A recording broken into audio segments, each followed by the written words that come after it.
C'est une équipe à craindre et on connaît que le Cameroun c'est une très grande nation de football.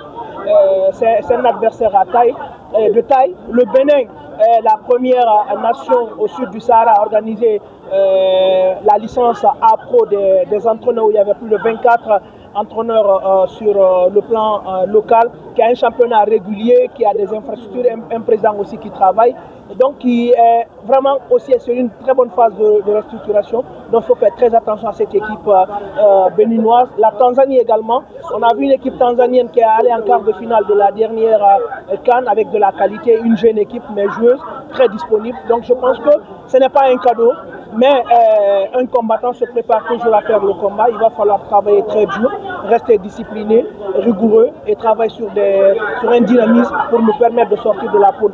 Le premier objectif d'abord c'est de sortir de la poule, maintenant éventuellement chercher à rééditer l'exploit que nous sommes parvenus à faire en Libye. Mais tout passe forcément par un travail de base très profond. On est parti à la dernière CAN, on a terminé demi-finaliste, on est qualifié en Coupe du Monde, on n'a pas droit à l'Europe. On a une pression parce qu'on est devenu une équipe à battre sur le plan continental dans un premier temps par rapport à la qualité de jeu que nous avons produit durant la compétition.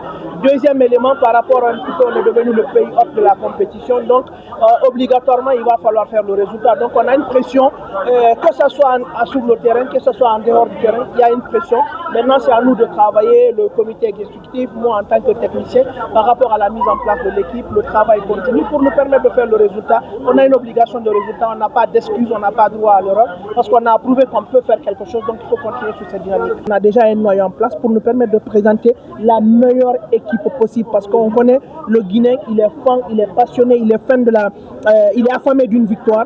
Donc pour cela, il va falloir que les autorités aussi nous accompagnent, que ce soit sur le plan financier, que ce soit sur le plan logistique, que ce soit sur la disponibilité, pour que nous aussi sur le plan technique, nous faisons ce que nous devons faire pour nous permettre de sortir la tête haute dans cette compétition.